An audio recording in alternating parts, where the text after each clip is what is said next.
সময় নষ্ট করেনি। এজন্য বিষ্ণু বলেছেন যে ইকতানিম খামসান ক্বাবলা খামসিন শাবাবাকা ক্বাবলা হারামিক। এক নাম্বার, তুমি পাঁচটা জিনিস পাওয়ার আগে পাঁচটা জিনিসের মূল্যায়ন করো, পাঁচটা জিনিসকে গনিমত মনে করো।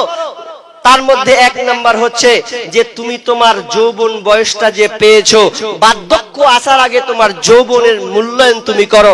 আমি লম্বা করব না, তবে এই কথাটা বলেই আমি মেন জায়গায় চলে যাব, কারণ 11:30 বাজতে এলো।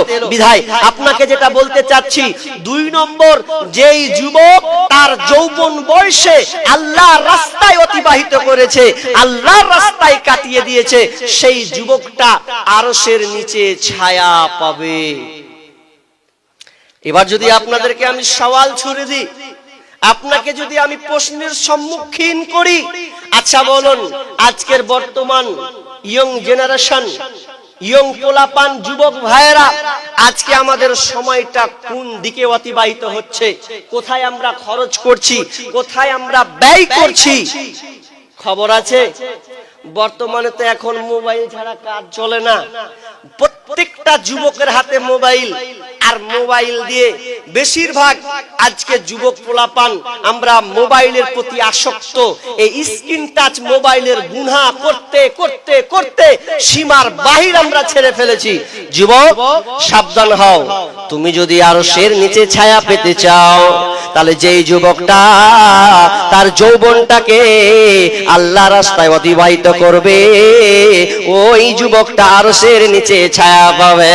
কিন্তু আজকের বর্তমানে দেখা যায় যুবকরা আল্লাহর রাস্তায় তো দূরের কথা, মোবাইলের সঙ্গে নেটওয়ার্ক রেখে প্রেম প্রীতির আলোচনায় চলছে। 10টা যদি বাজছে তাও মোবাইল, রাত 11টা 12টা পর্যন্ত মোবাইলেতে ডুবে আসে। কার জন্যে? তো প্রেমিকার জন্যে। কিন্তু যে কথাটা ছিল, সুযোগ ছিল তার যুবকের হালাতটা ছিল আল্লাহর রাস্তায়, কিন্তু কাটিয়েছে একজন নারী, বিগানা নারী, বদমাশ নারী যে আছে, তার পিছনে সময়টাকে সে ব্যয় করছে। ও যুবক, তোমাকে বলছি শোনো, তুমি ভাবো তো একবার, আজকেও তুমি রাত্রে মোবাইল ঘাটবে, কালকেও তুমি ফোনিং এ থাকবে, তোমার প্রেমিকার জন্য ওয়েট করবে। বলো তো, তোমার বয়স একদিন কিন্তু 30 যাবে, 40 গড়ান যাবে, 45 যাবে, 50 যাবে, আর তো তুমি যুবকের হালাত পাবে না। সেদিন তোমার কি হবে? কিন্তু আজকে পোলাপান মোবাইল ছাড়া যেন চলে না। মোবাইল রাত 12টা বেজে গেলে ওকে আর ঘুমতে দেখা যায় না। রাত 12টার পরে যখন সকলে ঘুমায়া রয়, যুবক যুবতী তখন ফোনের কথা কয়। রাত 12টার পরে যখন সকলে ঘুমায়া রয়, যুবক যুবতী তখন প্রেমের আলাপ কয়।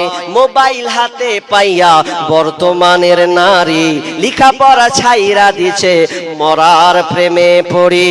সারাটা দিন চিন্তায় থাকে, সারাটা দিন চিন্তায় থাকে, রাত কখন গভীর হয়, যুবক যুবতী তখন মনের কথা কয়।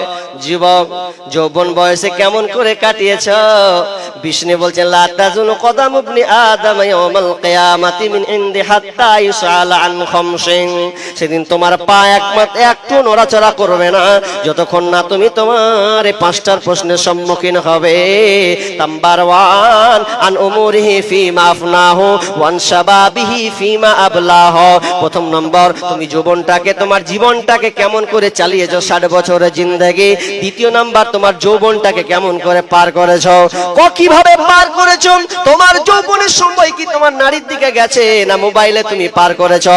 নগ্ন ছবি দেখে, নগ্ন সিনেমা দেখে তুমি রাত্রি অতিবাহিত করেছো। যুবক, সেদিন তোমাকে কিয়ামতের মাঠে জবাবদিহি হতে হবে। দাও তোমার যুবকটা, যুবক, তুমি তোমার বিচার তুমি আজকে বুঝিয়ে দাও। তুমি 25 বছর বয়সে, 27 বছর বয়সে, 20 বছর বয়সে কেমন করে পার করেছো? তোমার জওয়ানির হিসাবটাকে দাও। পারবো তো? আমরা সেই যৌবনের হিসাব দিতে পারবো? পারবো না। আমাদের অবস্থা চাই বর্তমানে হয়ে গেছে, যুবক মোবাইলের পাগলা হয়ে গেছে। আজ ছেলে মেয়ে বুড়া বুড়ি ছোট বড় সবাই যেন মোবাইলের ফাঁদে পড়ে গেছি। জামানা মোবাইলে খাইছে, জামানা ফেসবুকে খাইছে, অল্প বয়সের ছেলে মেয়ে প্রেমে জড়াইছে। জামানা মোবাইলে খাইছে, জামানা ফেসবুকে খাইছে, জামানা মোবাইলে খাইছে, জামানা ফেসবুকে খাইছে। সকাল বেলা বাবা বলে যাস রে কোথায়, বাবার কথা শোনার মতো সময় যে আর নাই। তাই রাস্তার পাশে বসে বসে ছেলেরা রাস্তার পাশে বসে বসে ফ্রি ফায়ার খেলছে। জামানা মোবাইলে খাইছে, জামানা ফেসবুকে খাইছে, অল্প বয়সের ছেলে মেয়ে প্রেমে জড়াইছে। জামানা মোবাইলে খাইছে, জামানা ফেসবুকে খাইছে।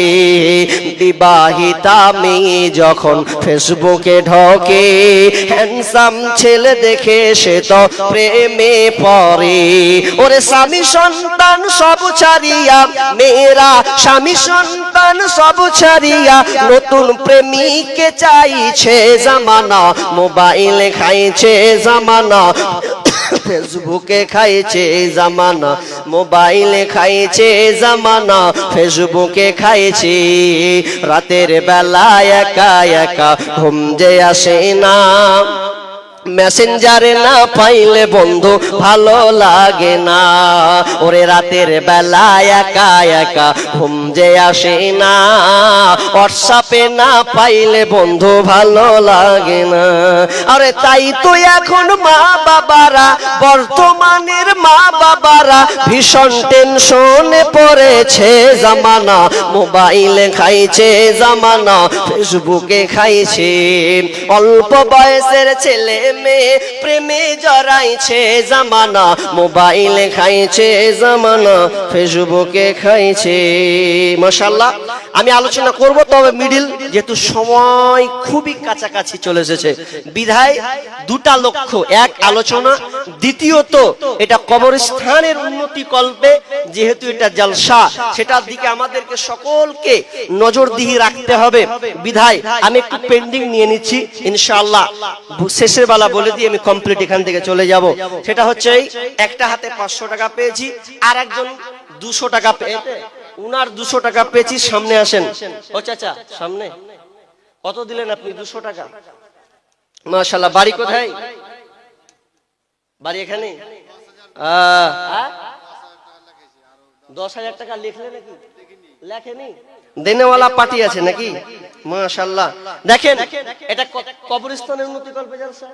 কবরস্থান তার মানে এটা আপনার জন্য, আপনি যে জায়গায় শুবেন, ঘুমাবেন, থাকবেন, যেই সাথী আর কেউ হবে না, অন্ধকার ঘর, সেই ঘরটাকে সাজাতে গেলে আপনি যে ঘরটা শুবেন সেটাকে যদি আলোকিত করতে চান, তাহলে আপনাকে নেকির বিনিময়ে দানের বদলাতে আপনাকে ঘরটাকে প্রজ্বলিত করতে হবে, আলোকিত করতে হবে, যেখানে কেউ আপনার আলো দিতে আসবে না।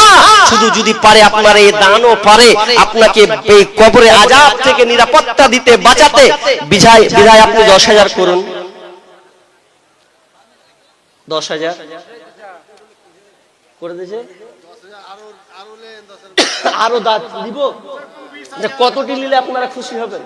25 নিলে খুশি হবেন নাকি? হ্যাঁ, অতটি পারবেন না? আচ্ছা, না যদি পারেন তা আমি আর যদি 10,000 চাপি, 20,000 টাকা। শেষ ভালো যার সব ভালো তার।